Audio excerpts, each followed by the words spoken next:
भगवान विष्णु ने जाते हुए शिव बाबा को देखा। शंकर भगवान से, भगवान नारायण ने कहा आप कुछ कहेंगे नहीं? भगवान शंकर कहते हैं नारायण चिंता मत करो, 12 के दिन अगर दाल चढ़ाकर जाएगा, चने की दाल को मंदिर के पीछे बैठकर ओम नमः शिवाय बोलकर जो नारायण को समर्पित करेगा, उसके मनवांछित फल को मैं 3 महीने में पूरा कर दूंगा, उसके मन की कामना को मैं 3 माह में पूर्ण कर दूंगा। आज भी नियम है, चने की दाल को लेकर जाते मंदिर के पीछे बैठकर चने की दाल को लेकर ओम नमः शिवाय का जाप करते हैं। 7 बार ओम नमः शिवाय बोलकर चने की दाल वापस घूमकर भगवान विष्णु को समर्पित करी जाती है, तो 3 महीने में मनोकामना पूरी हो जाती है। उस चने की दाल का इतना प्रमाण, इतना गुड़ छोड़ता। जितने समय अतिथि हमारे घर में रहे, मेहमान हमारे घर में रहे, जिसको हमने आरती के समय पर गुड़ दिया है, जिसको हमने गुड़ दिया है, आकर आनंद के साथ। अच्छा, कभी तुमने जो जिसके यहाँ पर गणेश जी नहीं होते शादी ब्याह में अगर गणेश जी नहीं मिलते तो क्या करते हैं? वो गुड़ का जो ढेला होता है ना, उसी को आधा तोड़कर गणेश जी बना के रख देते हैं और उसी आगे गुड़ के ढेले का भोग लगा देते हैं। गुड़ का ही गणेश और गुड़ ही खजाना। देखिए जरा भाव, देखिए हमारे सनातन धर्म, भगवान को रिझाने का तरीका देखिए। अब कई लोग कहते हैं ये गुड़ से क्या होता है, ये मूंग से क्या होता है, ये धनिया से क्या होता है, चावल से क्या होता है, बेलपत्र से क्या होता है। अरे भाई, समर्पित करोगे, आओगे तो जान। सावन के 12 के दिन जिस लड़का और लड़की का विवाह नहीं हो रहा, बहुत हताश हो गए, परेशान हो गए, विवाह संबंध जमी नहीं रहा, किसी भी बुधवार के दिन तांबे के कलश में चने की दाल को भर लीजिए, किसी भी बुधवार, और तांबे के कलश में चने की दाल को भर लो, उसमें 2 गोल सुपारी रख लो, पूजन वाली सुपारी रखकर 2 सिक्के उसमें रख लो, पीले कपड़े से मुख बांध दो, उसका पूजन करो बुधवार के दिन भी, और गुरुवार के दिन उसका पूजन स्नान करने के बाद करना, पर घर में किसी से बात मत करना, मुख से शब्द मत, मुख झूठा मत करना। पूजन करने के बाद उल्टे हाथ पर कलश को रखकर सीधे हाथ से ढककर कोई ब्राह्मण के घर में जाकर साथ में किसी को ले जाओ, बिना बोले, बिना बात करे, बिना कहे, साथ जाकर ब्राह्मण का दरवाजा बजाते बात कर ले और में गया पर तुम्हें नहीं बोलना, और वो कलश ब्राह्मण की अपनी कामना कर कर वो कलश का दान दे दिया जाए। महाराज, ज्यादा से ज्यादा 4 महीना 3 महीने के अंदर विवाह संबंध पक्का हो जाता है। विवाह चने की दाल का दान कुछ सहज नहीं रहा है कि मैं दुखों से छूट ही नहीं रहा, तब उस जगह पर बेलपत्री के मध्य भाग में पीला चंदन, ये जो पत्ती है और ये 2 पत्ती है, ये बड़ी पत्ती और ये बीच की जो 2 पत्ती है, इसके बीच में जो डंडी का भाग रहता है, जो बीच में डंडी का जो भाग है, बड़ी पत्ती और ये 2 है, तो ये निश्चित है कि धीरे धीरे कर कर वो दुख समाप्त होगा, वो दुख हटेगा ही। सोना को कुछ नहीं चाहिए, मेरे शंकर को चाहिए क्या? अगर आपके जीवन में ऐसा लगे कि बहुत बड़ी बीमारी आ गई और आपके घर का व्यक्ति वेंटिलेटर पर पड़ा हुआ है, तो शमी के वृक्ष के फूल ले आओ 7, और शमी के वृक्ष के 7 फूल लाकर एक फूल शंकर भगवान को श्री शिवाय नमस्तुभ्यम कहकर उस व्यक्ति के लिए जो पड़ा हुआ है, अंतिम सांसें गिन रहा है, जिसको अटैक आ गया, अंतिम सांसों में जो गिन रहा है, उसके नाम से भगवान शंकर पर चढ़ाना प्रारंभ कर दो। मात्र 7 पुष्प, उस शमी के वृक्ष के 7 पुष्प आप शिव को समर्पित करिए, उसका नाम और गोत्र बोलकर, और भगवान शंकर का मूल मंत्र श्री शिवाय जम के बोलिए, श्री शिवाय नमस्तुभ्यम बोलकर एक शमी का फूल शंकर पर चढ़ाना प्रारंभ कर दो। फिर आगे वो विश्वनाथ की मर्जी है, वो प्राण कैसे लेकर वापिस आता है, उस काल से छुड़ाकर महाकाल कैसे लाता है, ये वो जाने। आपका फर्ज केवल आप अदा करिए। ये 3 समय कैसा समय है, मान लो सुबह यदि आपको समय ना मिले भगवान शंकर का गुणगान करने के लिए, मान लो दोपहर का समय ना मिले शंकर भगवान का गुणगान करने के लिए, तो शिव पुराण कहती है जब सूर्य डूब रहा हो, प्रदोष काल का जब समय हो, तब उस शंकर का गुणगान करो। तो सारी जिंदगी तुम्हें किसी के आगे हाथ नहीं फैलाना पड़ेगा।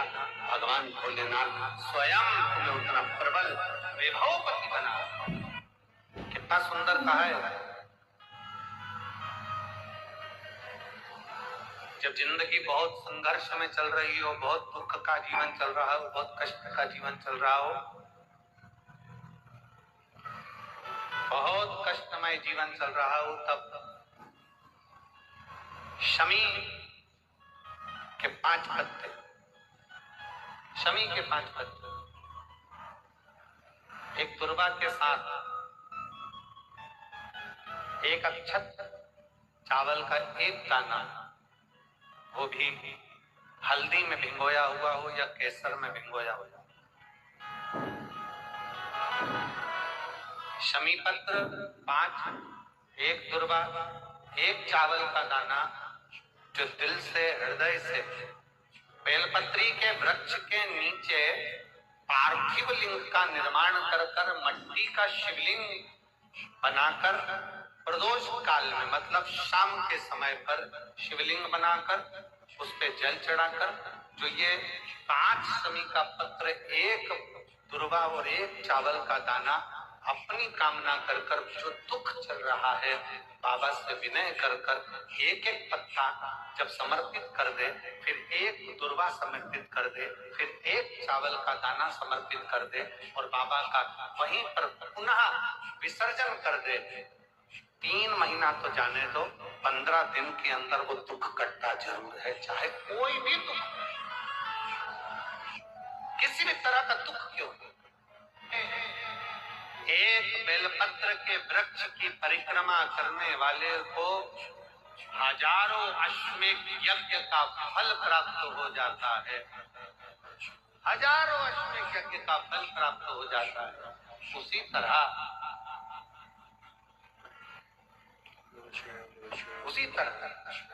एक पार्थिव लिंग का निर्माण करने वाले को, मिट्टी का शिवलिंग का निर्माण कर कर पूजन करने वालों को 12 ज्योतिर्लिंग के शिवलिंग के दर्शन का पुण्य फल प्राप्त। जब श्री बद्रीनाथ भगवान विश्राम करते हैं, पट जब बंद होते हैं, तो मेरे नारायण के हृदय से बाहर जो लक्ष्मी जी का मंदिर है, वहां से लक्ष्मी जी को लाकर हृदय से लगाया जाता है और भगवान को एक कम्मल पूरा घी में उसको लपेट कर, पूरे घृत में उसको लगाकर, गौ माता के घृत में उसको लगाकर नारायण को भगवान शिव का स्मरण कर कर लपेटा जाता है। भगवान नारायण मंदिर में दिया घी से भर दिया जाता है, ताले लगा दिए जाते हैं, सब नीचे आ जाते हैं। जब अक्षय तृतीया के समय पर पट खोलते हैं, बाबा का कम्मल घृत से जुड़ा हुआ वैसा की वैसे ही घृत भरा हुआ, घृत में स्थिरता है, घर में घृत के अंदर लक्ष्मी का भाव आ जाता है। हमारे यहाँ हिंदू धर्म में बहुत सुंदर बात कही जाती थी पहले, आजकल जमाने में कहते कि नहीं कहते मालूम नहीं, पर मारवाड़ के अंदर एक रीति थी, घर के अंदर रसोई घर में एक इतनी बड़ी कुल्हड़ होती थी जिसमें घी भरा होता था, छोटी सी चम्मच होती थी, उसमें पूरे घर का घी खाली हो जाए और उस कुल्हड़ का घी खाली नहीं होना चाहिए।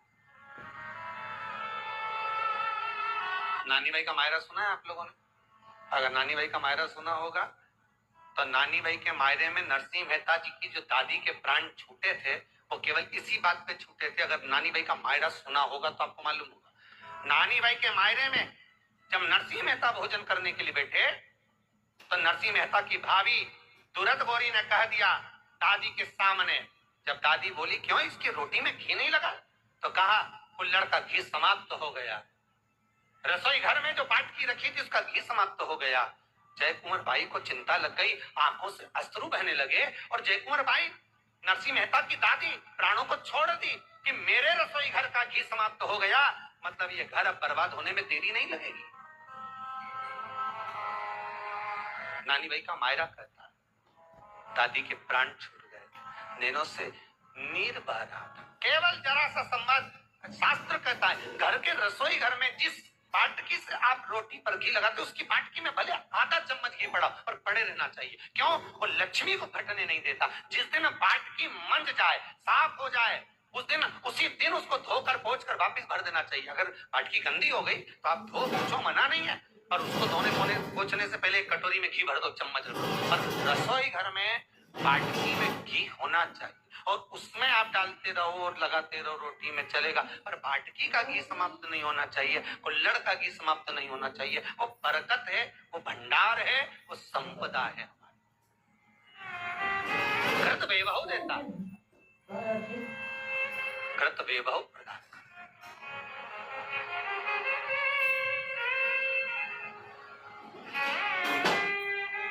कृत वैभवता देता है। कितना सुंदर कहा है। शंकर भगवान के शिवलिंग पर घृत चढ़ाने के बाद आपने दही चढ़ाया शिव जी को, ठीक है, आपने दूध चढ़ाया, जल चढ़ाया, दही चढ़ाया, शहद चढ़ाया, शक्कर चढ़ाई, मिष्ठान चढ़ाया, जो भी आप शिव जी को चढ़ा रहे हो उसमें से केवल एक पदार्थ, एक वस्तु, घी शंकर के शिवलिंग पर चढ़ाने के बाद में उसी शिवलिंग का घृत, जहां शिवलिंग रखा हुआ है, शिवलिंग जहां रखा रहता है, उस कटी पर उस घृत से हस्त फेर देना चाहिए अपनी मनोकामना कर। जो अभिषेक आपने किया है वो अभिषेक का फल भगवान भोलेनाथ कुछ ही दिन में प्रदान कर देते हैं। मात्र उंगली फेर देने पर, घृत पात्र की उंगली, घृत का जो आप अभिषेक कर रहे हो, जल चढ़ा रहे हो, दूध चढ़ा रहे हो, आप पंचामृत सामग्री समर्पित कर रहे हो, आप दुनिया की सारी वस्तु भगवान को दे रहे हो, तो घी चढ़ाते समय जब घी चढ़ जाए, शंकर के शिवलिंग पर घी चढ़ गया, उसकी एक उंगली लेकर शिव मंदिर में जहां शंकर जी पिंडी पर बैठे हैं, उस जलाधारी पर जो शिवलिंग रखा हुआ है उसके चारों तरफ उस घृत को लगा देना चाहिए अपनी कामना कर। महाराज शिव उसको स्वीकार, क्यों? शंकर और पार्वती के मिलन स्थल, माता पार्वती की गोद में भगवान शंकर का जो शिवलिंग स्वरूप विराजमान, हस्त कमल के अंतर्गत जो भगवान विराजमान, उसका फल चोगना।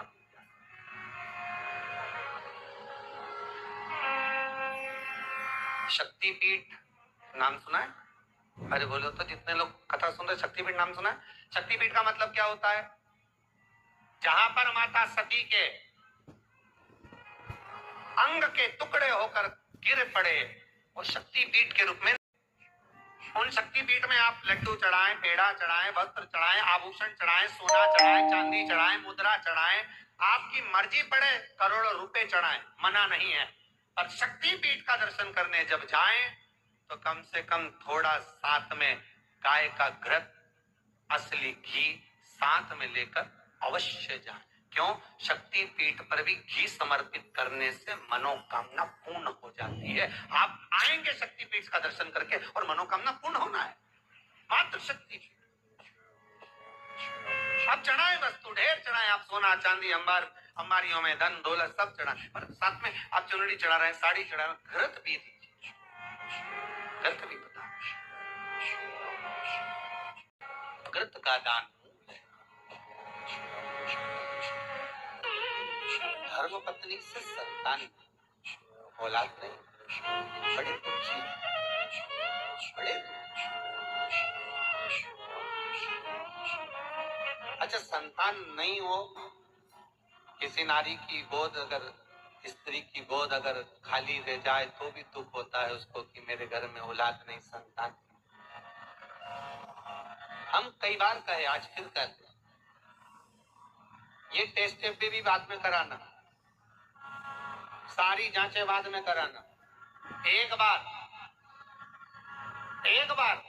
शंकर का भजन कर देख, सब जगह से अगर हार जाओ और सारे रिपोर्ट आपकी आपने सब तो दिखा ली, तो एक बार शंकर पर भरोसा कर तुम रूपा जी का नाम लेकर सफेद आंकड़े की जड़ को शिव जी पे से रजस्वला धर्म के 7वें दिन 21 बार घुमा लो, नाम गोत्र बोलकर कमर में लाल धागे में बांध लो, पीपल के पत्ते शिव जी को चढ़ाओ, उठाकर लाओ, उस एक पत्ते को रात्रि को गाय के दूध में उकालो और उस दूध को दोनों पति पत्नी पियो। साथ रहिए, समय आएगा, बाबा चाहेगा तो 3 या 4 महीने में गर्भ ढेर ही जाएगा। सारे डॉक्टर को दिखा लिया अपनी जगह, टेस्ट भी करवा लिया अपनी जगह, पर एक बार प्रयोग और वो विश्वास रख कर करना पड़ेगा। शंकर पर जो भी कार्य कर रहे हो आप, जो उपाय कर रहे हो आप, शिव का स्मरण कर, भगवान पर अगर विश्वास रखोगे, भरोसो दृढ़ इन चरण कहो, श्री वल्लभ नक्षत्र छठा विद सब जगह माही अंधेरो। अगर भरोसा है तो शंकर है, और भरोसा नहीं तो शिव कहां से?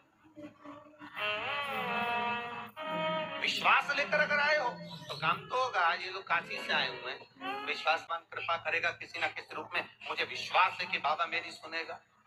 और फिर कहता हूँ, कथा में अगर आपने मन लगा लिया, भले टीवी चैनल के माध्यम से श्रवण कर रहे हो, भले मोबाइल के माध्यम से श्रवण कर रहे हो, भले पंडाल में सुन रहे हो, बाबा से अगर दिल से आपने अगर कह दिया तो 3 महीना बहुत होता है सब कामना पूरी होने के लिए। मेरा बाबा आपको कुछ न कुछ दे ही देता है, बस आपकी रुचि के अनुसार सुख प्रदान कर ही देता है। आप उस पर विश्वास, शाम दोपहर में उसको खा लीजिए, रजो धर्म से जुड़ी हुई परेशानी समाप्त। कोई सहज नहीं है महाराज। चने की दाल को स्वर्ण दान का भी भाव कहा गया हमारे हिंदू धर्म में। चने की दाल को स्वर्ण दान